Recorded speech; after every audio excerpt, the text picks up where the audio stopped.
How we doing, everybody? UFC Thoughts here, and today I'm going to be going over my picks and breakdown for every fight on UFC Vegas 102, Cannonier vs. Rodrigues on February 15th, 2025. Timestamps in the comments below. Let's get right into it with the first fight of 13. We start with Julia Avila versus Jacqueline Cavalcanti.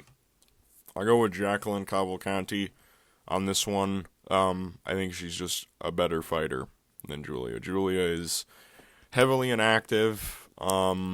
I think the last time she fought was Miesha Tate back in that Sarukian Dariush card. So that was in 2023. And then before that, I think her last fight prior to that was like a year before as well. 2021. So basically another 2-year layoff for Julia Avila. And then another year long. Geez, this bitch is inactive as fuck. She's just not that great. She throws heavy. She has a decent front kick to the body. Kind of just leaves her chin in the air, throws wild-ass straight punches, and gets clobbered most of the time. Like, Julia Stoliarenko is counter-punching the shit out of her in their fight. Yeah, I don't know. I think that she's just not that great. Jacqueline Cavalcanti uses her long, rangy weapons very well, knows how to manage distance, doesn't really get hit all that often. And Julia Avila is pretty decently like low output, and then she'll just have these spurts of moments where she throws like 8 punches and then doesn't throw anything for like 20 seconds, and then she'll be like, so this is why they call her Raging Panda, right? Jacqueline Cavalcanti, she's just better, more active. I think she's fought the better opponents as of recent. I mean, Julia Avila fought 37-year-old Miesha Tate and got fucking dog walked by her, and she was getting kind of beat up on the feet by fucking Stoliarenko. She lost to Sijara Eubanks, guys. You know, Jacqueline Cavalcanti, you know, she's beaten fucking Josiane Nunes. She's beaten Nora Cornell. Right? And they're both by split decision. They shouldn't have been split decisions, in my opinion. Jacqueline Cavalcanti. We move to Don'Tale Mayes versus Valter Walker. Ranked Don'Tale Mayes. I'll go with Valter Walker by either submission or ground and pound in the first round. Don'Tale Mayes is a decently big fella, but he is just... Listen, he's got long arms, he hits hard. His takedown defense, in my opinion, is very subpar, in my humble opinion. It's very not great. Valter Walker isn't that good.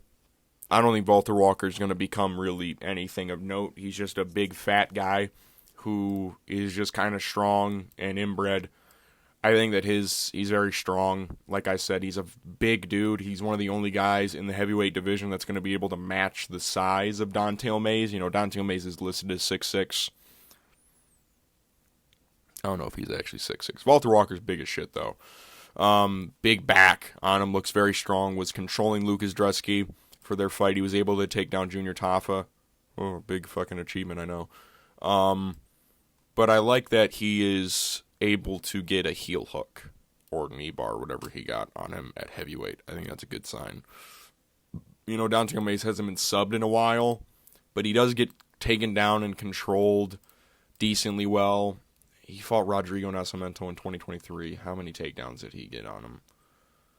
He went 0 of 3, to be fair, but he still lost. So maybe... I know Gaziev took him down.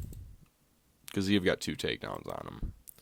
Yeah, Don'Tale also encourages the grappling sometimes. He shoots takedowns of his own. So I think he's dumb enough to shoot on Valter Walker and then get, like, smudged to a decision. Possibly. But I think that Valter Walker has the danger ability to finish him on the ground. So I'll go with that. We move to Vince Morales versus Elijah Smith. It's a weird fight. I'll go with Elijah Smith, I guess. It's kind of tricky to predict this one. Elijah Smith coming off the Contender Series. He beat Aaron Tao, that one dude, the one Maori guy with the face tattoo that trains at City Kickboxing. I thought that was actually a decent performance, but I am a little worried about him in a fight against Vince Morales, who also is able to push a pace and actually has really solid cardio. I think Elijah Smith can do enough to bank the first 2 rounds. I think at least the first. If Elijah loses the first, he'll probably lose the fight, if I'm being honest with you. He needs to win the first round, and Elijah is very explosive, very quick, counter strikes very well, game plans very well, very underrated game planner. Him and his dad, his dad, of course, was on The Ultimate Fighter at one point. Vince Morales, kind of like a veteran, I guess. He's been in the UFC 2 times. This is his second stint. He came back against Taylor Lapalus at that Moicano BSD Paris card. Looked all right. One thing that I think could get tricky for Vince in this fight is if he does try to entertain the grappling realm of this, because Elijah Smith is a very good wrestler, and he has decent judo throws as well. He's got decent trips. He's honestly a very well-rounded fighter in Elijah Smith. So I think Elijah, he's got great counter-striking. Vince Morales kind of just throws stuff out there. His leg is there to get kicked. I think Elijah Smith can pick him apart a little bit in the first couple of minutes. Vince Morales might come back strong at the end of round 2 into round 3, because Elijah Smith did seem to wane in that fight, kind of faded as the fight went on. Vince Morales, even in the Taylor Lapalus fight where he was kind of getting his ass whooped a little bit, was able to keep a really solid pace in that third round. Elijah Smith, noticeably, visibly slows down. His guard, he's defensively sound when he's tired, but his punches are very slow. So I'll go Elijah Smith 29-28 decision. Vince Morales, very tough guy. I don't think Elijah Smith finishes him. But, it couldn't get hairy later, but I think that the overall aggression, counter-striking ability, he has great check hooks, good straight punches as well. Leg kicks, like I said, the leg kicks will be there for Elijah. Vince Morales, kind of slower, kind of taking a lot of damage in his career. So I think Elijah Smith can implement the takedown threat early as well, because he is such an astounding wrestler. It'll kind of make the striking come easier in the first and second round. But, I'll go Elijah Smith decision. We move to Gabriel Bonfim versus Khaos Williams. Y'all know who I'm picking. I'm going with Khaos Williams on this one. This is a throwaway pick. I don't even care if he loses. I'm gonna ride with the boy. Gabriel Bonfim looked massively improved against Ange Loosa last time out at Denver. He really did. His cardio looked a little improved. But I will say this about Gabriel Bonfim. It's a very high risk, high reward type of fight style. Leaves his chin massively in the air. Throws heavy, he does. He has very hard punches. Has a good body kick as well, but he kind of just forgets to reset his hands sometimes, and that happens more and more as the fight goes on. Khaos isn't a guy that you can't leave your hands down against this fucking dude. Khaos, listen, it doesn't even look that clean. His boxing, he has a decent leg kick. Same with Gabriel Bonfim. He has a decent jab, which is something Ange Loosa was capitalizing on against Gabriel Bonfim with the success that he did have in their fight. Khaos, he's got a decently sized reach advantage against Gabriel Bonfim, and I like that, because Gabriel Bonfim usually is kind of just a bigger person than his opponent. And I like that because Ange Loosa also had a longer reach, and he's shorter by a decent amount. I think he's 5'10", I want to say. And he was able to pepper him up with his jab as long as that fight lasted, which set up his hooks as well. What I don't want to see Khaos do in this fight is get involved in the clinch with a guy like Gabriel Bonfim. Khaos has good takedown defense. His clinch game is, he can't really do a lot of damage from there. Gabriel Bonfim does a lot of damage in there. But what I believe is going to happen, I think Gabriel Bonfim breaks down. I think if you hit him with some hard shots, you will get his respect. You just have to hit him clean once, and he'll be like, okay, because he's a very wild guy. He'll go out there, throw a lot of hard volumetric shots. You catch him clean once, he's going to dial that output out quite a bit. And I think Khaos is the type of guy to do that, and he'll be able to break down Gabriel Bonfim, who does kind of reset his hands in an awkward way to where his chin is just up in the air. And when he is exchanging in the pocket, his chin is just up in the air. And Khaos has a great chin. He's never been knocked out. I don't even think he's ever been knocked down. And Gabriel Bonfim isn't a guy who can keep his style of fight up for 3 rounds. He just isn't. So this isn't going to be a fight like Orlando Bedoya where he doesn't have any pop. he kind of Brandon Royvals everybody and kind of say, Gabriel's going to slow down. He is, and Khaos stays about the same speed, slows down a little bit, but his power is always there. That's the thing, his power is always going to be there. I think Khaos can catch Gabriel around late round 2, kind of in a moment they're exchanging in a firefight. Gabriel is throwing hooks and Khaos kind of just catches him on the chin and kind of folds him. I think Gabriel Bonfim he's a better fighter, right? But I think Khaos just has that factor where he can just knock him out. And I see not a fluke KO, but a kind of like, it's like, well, he just kind of caught him, you know what I mean? We move to Rafael Estevam versus Jesús Aguilar. I'll go with Rafael Estevam. Listen, undefeated fighters are dropping like flies as of recent. I think they're 4-10 on the year right now. There's a lot of people losing. But I think Rafael Estevam is just a bad matchup for Jesús Aguilar. For one, Jesús Aguilar, he's more of a submission threat than he is like crazy on the feet. He has one career knockout, and it's the Shannon Ross one, the chicken, that thudding one. It's that one. Besides that, he's all submissions. Well, 7 wins by sub and then 3 decision wins. I think this dude can get controlled pretty easily if you're safe about it, which I think Rafael Estevam is a pretty safe guy on the ground when it comes to submission defense, and it's not going to throw his head into a guillotine.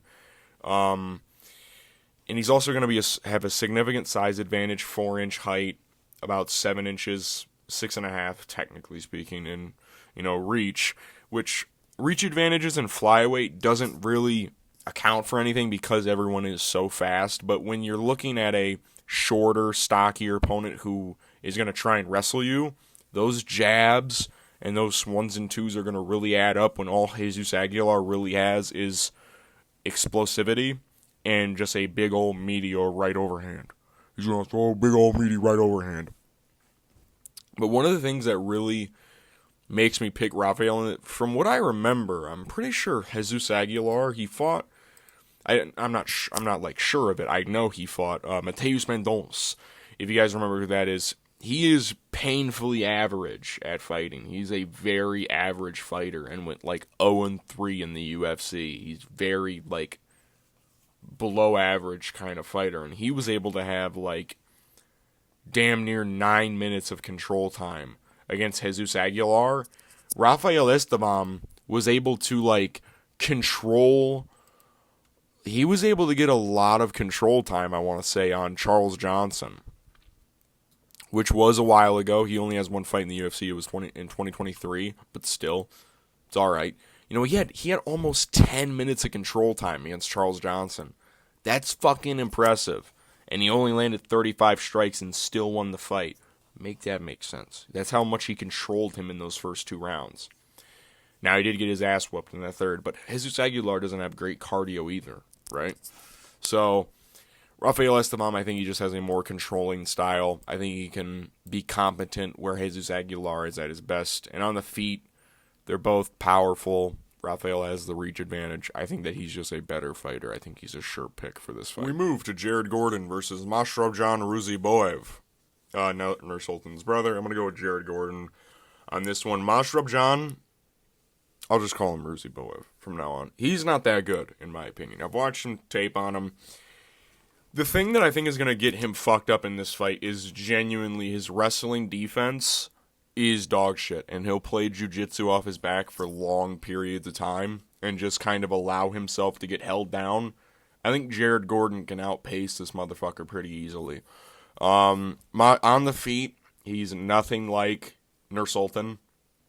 Nursultan will throw 5 strikes a minute. Mashrabjon will kind of run at people and kind of leave himself open to get taken down. He hits hard, which could fare well against Jared Gordon, but Jared hasn't been knocked out in a while. The last time he got knocked out was that streak where he got knocked out, like I want to say 3 times in a row, and the last one was Charles. Hold up, I'm on fucking Mashrabjon's page. I'm pretty sure his last time he got knocked out was Charles Oliveira. Yeah, it was that little streak. Diego Ferreira, Joaquim Silva, Charles Oliveira. This guy has power. Mashrabjon has power, but I don't think he knocks out Jared Gordon. For one, he's taking this on short notice. He hasn't fought in like over a year. I think the last time he fought was 2020. 2020 would be fucking detrimental to his career. He fought a 8-9 opponent. Dude, 20-11, 12-17, 16-14, 2-0, 0-2. He only loses to good guys. The only time he fights good people is he fucking loses in like bad fashion.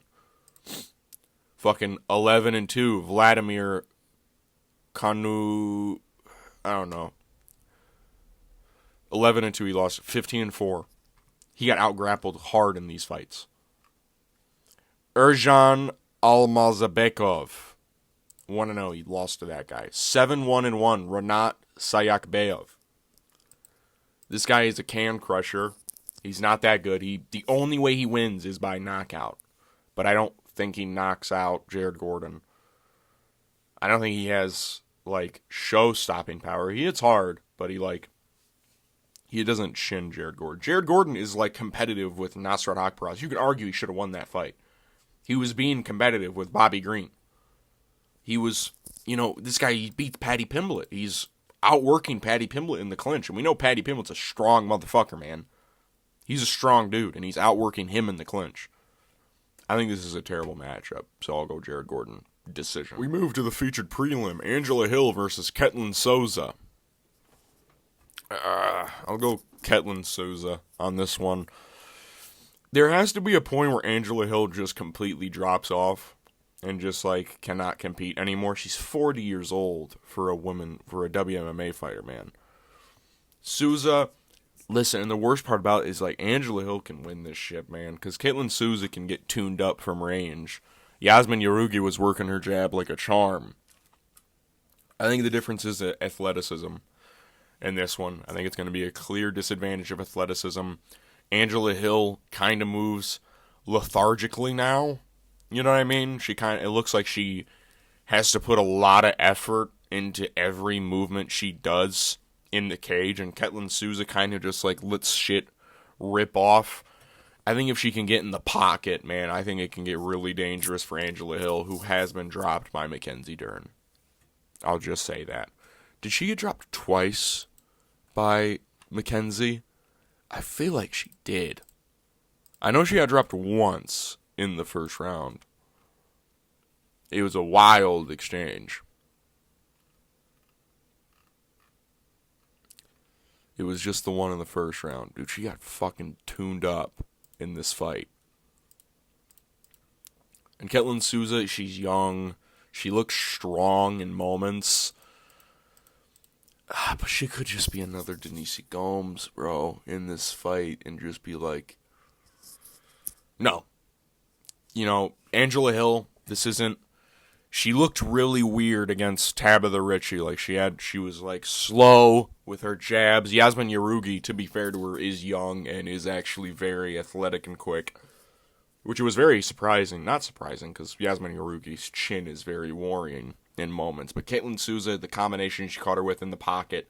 Angela Hill, I don't think she has the strength to out-grapple Ketlen Souza in moments.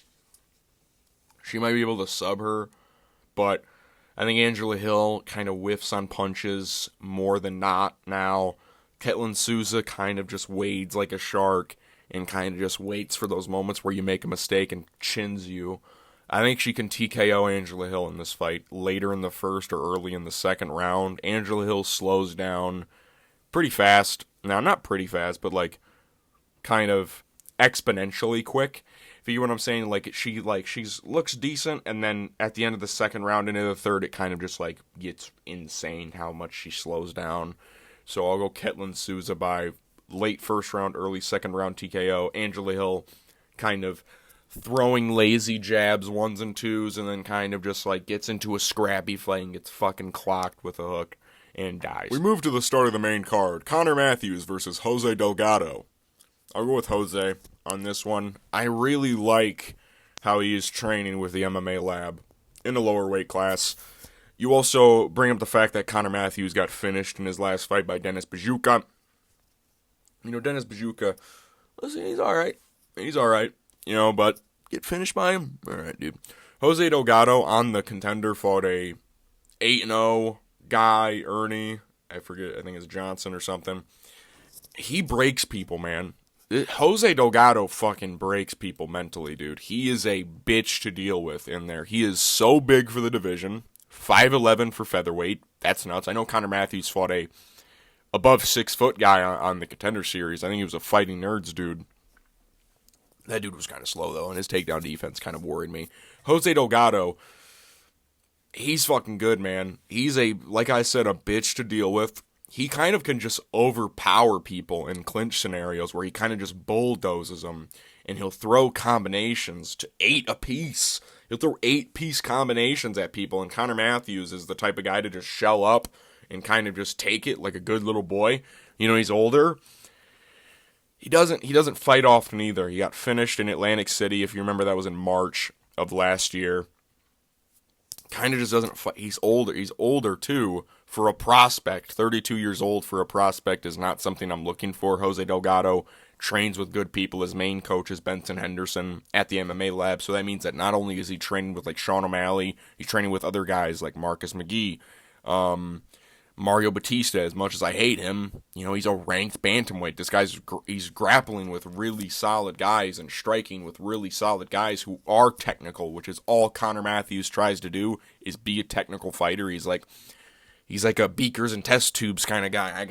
I gotta match the trajectory on every jab. Jose Delgado will just throw shit out there and it'll land because he's so long and rangy for the division. He is a powerhouse in a sense. He's a juggernaut where he can just bulldoze you over, kind of outwork you in every scenario. His knees in the clinch really beat the shit out of people, and he has one-punch power. Conor Matthews got TKO'd by Denis Bajukha. I'm not saying Denis Bajukha doesn't have power, right? He's got quite a few finishes. He's got 5 TKOs, but prior to the Conor Matthews one, the last time that he had a KO was, it was a year before, but it was against a 7-7 opponent. And then prior to that, it was a 7-5 opponent. You know what I mean? Conor Matthews, he kind of gets broken, I think. I think Jose Delgado breaks him in this fight. I think he does. He's a good prospect. Watch out for him. Big for the division. He's very well-rounded, too, which I think is going to stump Conor Matthews in a sense where he can't get him to the ground, and Jose Delgado can get him to the ground. You know what I mean? So, Jose Delgado. We move to Rodolfo Vieira versus Andre Petroski. I'm gonna do it. I'm picking Andre Petroski. Come on, do it, dude. I'll fucking do it, dude. Y'all know how much I love to pick a fucking Andre Petroski, fellas. I really think that Rodolfo Vieira is scared to engage in any sort of striking exchange at all. You can walk him down, he'll throw a jab, and that's about it. I think Andre Petroski has decent takedown defense, man. 80%, he's able to grapple with Jacob Malkoons and, Gerald Meerschaert. And to be fair, in that Gerald Meerschaert fight, let me just recheck that. I don't even think he shot that many takedowns. He actually just, did what I think he can do to Rodolfo Vieira. Right.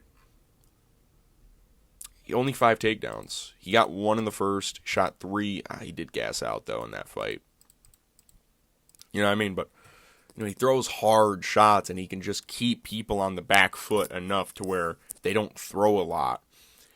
He did basically that against Dylan Budka, but Dylan Budka threw, 10 strikes in, 30 seconds. He was just, hopping around, throwing a blah, blah, blah. He was and he kind of gasses people out. Rodolfo Vieira just doesn't throw anything. He just is on the back foot, throws a jab.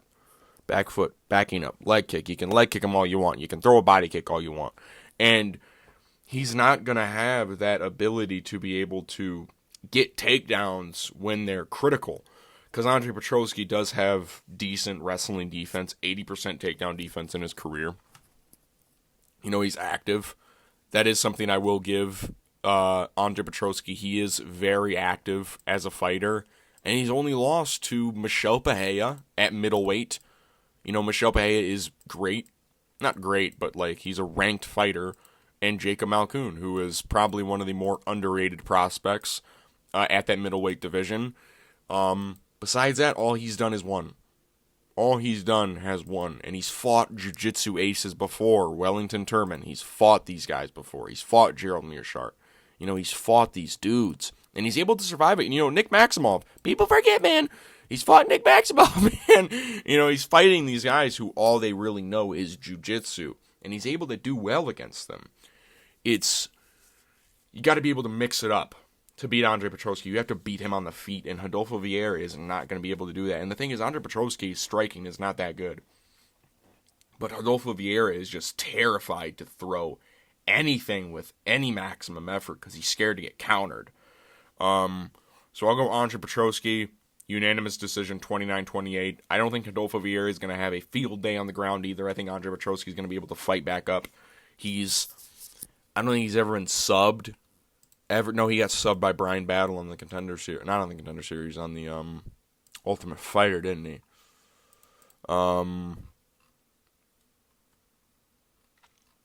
Yeah, he got subbed. Yeah, but every other finish has been that was an exhibition matchup anyways. Every professional finish has been TKO. So do with that what you will. I think Andre Petroski just will do more. We move to Ismael Bonfim versus Nazim Sadykhov. I'll go with Ismael on this one, to be honest. I like his style against a Nazim Sadykhov. Ismael, I don't think he's ever been KO'd before, has he? No, he's only been subbed in his entire career, and Nazim Sadykhov only has 2 submissions, and one of them was when he trapped Terrence McKinney's arm. I don't think Nazim Sadykhov can get it done on the ground. In fact, I think Ismael Bonfim can actually out-grapple Nazim Sadykhov in moments. Because from what I remember from the Terrence McKinney-Nazim Sadykhov fight, Terrence McKinney was out-grappling the shit out of him in the first round, and then kind of just made a mistake in the second. Ismael Bonfim actually out-grappled Terrence McKinney in moments of their fight.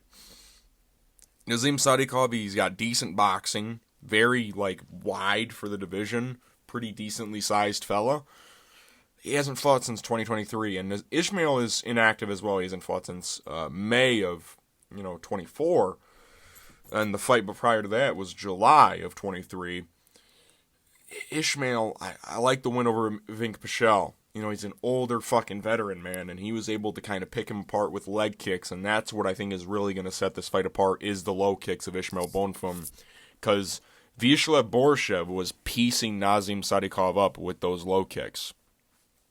And Ismael was doing it against a southpaw, which is what Nazim is a southpaw. Mix that in with his explosivity, you got a fucking banger fight coming up. Nazim Sadykhov, decent boxing, but I think Ismael Bonfim has a bit more weapons to use against Nazim, who kind of does let fights get away from him, who I've seen lose rounds to Evan Elder.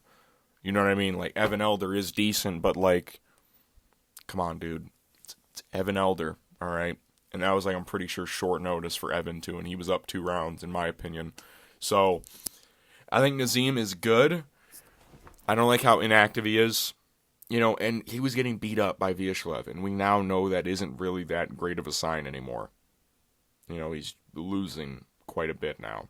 So, Ismael, I think he can do well on the feet. Nazim might land a lot in the first round. Maybe he doesn't. I think Ismael can actually try and grapple a little bit in this matchup, get his grappling going, possibly get a couple takedowns near the end of the rounds, establish those rounds as your rounds. And I think that this fight can go one way, and Ismael Bonfim will win a decision. We move to Edmen Shahbazyan versus Dylan Budka. I'm going to go with Edmen Shahbazyan on this one. I don't really feel like giving an explanation. I just don't think Dylan Budka is that good. It's either he throws nothing or he throws a lot and misses everything. I don't think his grappling is good enough to take down Edmen Shahbazyan.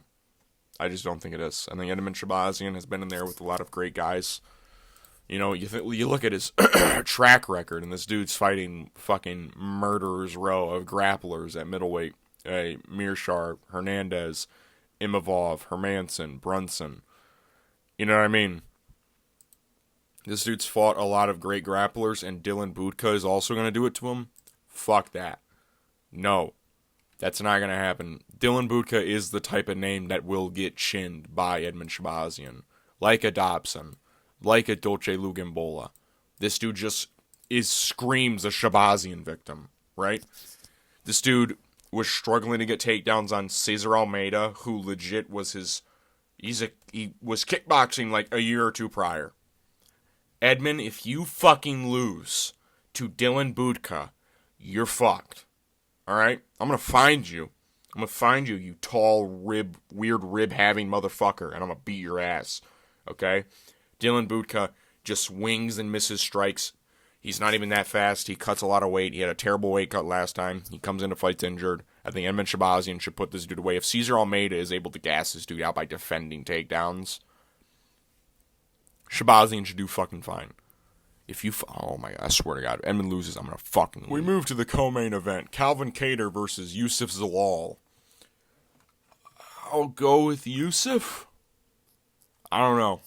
I kind of want to pick Calvin, to be honest, but I'll go with Youssef. I think Calvin has taken a lot of damage in his career up to this point. He's very inactive.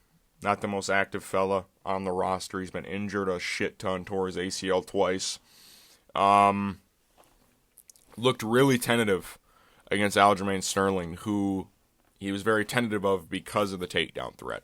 Youssef Zalal has that similar threat here. Now, this could turn into a fight where Youssef Zalal can't get anything in the grappling done, and then it turns into a scrap, which is why I would pick Calvin, but I'll still pick Youssef because I think he'll have some amount of success in the grappling, possibly just mostly clinching, trying to get to the backpacking them.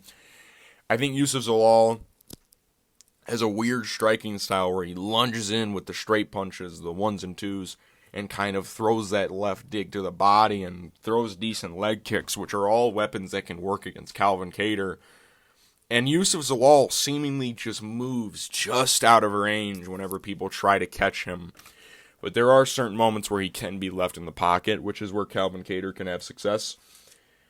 But I think Youssef Zalal moves very laterally well, which is what Cavalcanti struggles with, is trying to cut off the cage. It's a smaller cage, so that could help out Calvin in a sense. But it could also help out Youssef in a way where he can get to the grappling easier, which is what I think might happen. Y'all know how much I love Calvin. He's one of the only reasons I bet one time in my life, Calvin won me like $450. So I have like a spiritual connection to him. You know what I mean? I have a spiritual connection to this fella. And it's when he fought Giga Chikadze, by the way. Calvin, I would love to pick him, but I think that he's 36 at featherweight. Youssef Zalal, 28, has a shit ton of momentum, as active as fucking can be. I mean, he fought Billy Q, Jarno Aarons, and then Jack Shore in the matter of 7 months. And he finished all three of those guys. I don't think he finishes Calvin. I think it'll be a competitive decision, especially as the fight goes on, because I think Youssef Zalal might slow down just a tad, because he is kind of getting in that movement where he's just finishing fights early, and his cardio might dwindle a little bit, but I think he will get it done against Cavalcanti. We'll have a new featherweight prospect to look out for, but it also could just turn into a Cavalcanti y'all must have forgot performance. So, we'll see what happens. We move to the main event. Cannonier versus Gregory Rodrigues. I'll go Gregory on this one. It's sad. It's a sad fight, like I said in my last video. It's also kind of tricky, because it really is just a fight of who will land the big punch first, because both are chinny athletes in Jared and Gregory. I favor Gregory's athleticism and overall ability to get it to the ground as well. He's able to mix it up a bit better, which in my opinion will open up his hands. Gregory is a fucking huge guy. He's a very big middleweight. He isn't as tall as some guys, but he is a fucking huge dude. And Jared has taken a shit ton of damage in his last two fights against Imavov and Khaos. You could argue he should have gotten finished in the Khaos Bahalyo fight as well. He's competitive with those guys, though. The difference is Gregory, I don't know, he's getting their leftovers, in a sense. And he fought Khaos in August. And he arguably got knocked out in that fight. It's arguable that he was completely unconscious by like a jab, I think. Gregory throws hard, but he is chinny, which is why Jared is such a, it's a close fight. Because you look at, the numbers, and you're like, 32 years old, 6'3", against 40 years old, 5'11". You're like, well, of course a guy. But then you look at Gregory Rodrigues, who I think has, 3 losses by KO. Yep, in the first round as well. I mean, this dude's been knocked out by some guys he shouldn't be. Is that Bruno Lopez? That's Bruno Lopez. Are you fucking serious? But yeah, I think Jared Cannonier, he's very fundamentally sound, very technical with his striking, doesn't get wild as he used to. Like, if you look at the Derek Brunson fight, he used to get super fucking wild and throw, back fists and, Trevor Peek during moments. Gregory Rodrigues is the wild man in this fight, and that's why his grappling and striking is going to be even more effective, because Jared Cannonier is going to try and keep it crisp, keep it clean. Gregory is going to be in his face. I'm going to be in your face all the time long, T-Wood. All day long, T-Wood. And Gregory, he's kind of got momentum on his side as well. Ever since, the Bruno Vieira fight, of course, set him back. But then he has the Dennis Tululin murder in the first round. Then he has the Brad Tavares fight, which was competitive, and then he kind of just overwhelmed him with strikes and knocked him out in the feet. Christian Leroy Duncan puts his grappling on display. Well, he put it on display in the Tululin fight, but Christian Leroy Duncan, he kind of just manhandled him in a sense. Jared's strong, but how strong is he going to be against a fucking strong, younger athlete who is in his physical prime in Gregory Rodrigues, who hasn't taken as much damage as you have in your career? I think it spells for disaster, in my opinion. I'll go Gregory Rodrigues, late first, early second, most likely late first round TKO. Gregory swings hard. I think he can also, he's got some submission threat in there as well. And Jared Cannonier, he gets hurt and he can kind of fall in awkward positions and people can get submission position like Khaos did. I think Robert Whittaker almost TKO'd him in the third round and kind of ended up on the ground with him. Jared has a weird chin. He gets hurt by really weird, not hard-looking shots. If Gregory Rodrigues lands hard on him, I think it might be over for Jared. So I'll go Gregory Rodrigues first round KO. Lock it in. I'm UFC Thoughts. These have been my picks and breakdown for every fight on UFC Vegas 102. Cannonier vs. Rodrigues on February 15th, 2025. My confident picks reside with Jacqueline, Cavalcanti, Khaos Williams, and Jared Gordon. My pre-card rating is a 6 out of 10. Listen, it's a standard Apex card. You got a pretty badass main event, some fun fights sprinkled on the undercard. It should be a good one. I see some finishes on this one. But yeah. Cannonier might die. We'll see what happens. We got some older dogs like Angela Hill, Calvin Kattar, Cannonier on this card, just kind of waiting in and out. We'll see what happens. Next week, I'll try and get an upload for you guys after I do the recap on Sunday, of course. But next week, we got UFC Seattle, which is seemingly falling apart in front of our eyes. Hope they can salvage that a little bit, but we'll see what happens. I'll see you guys after the fights. Peace.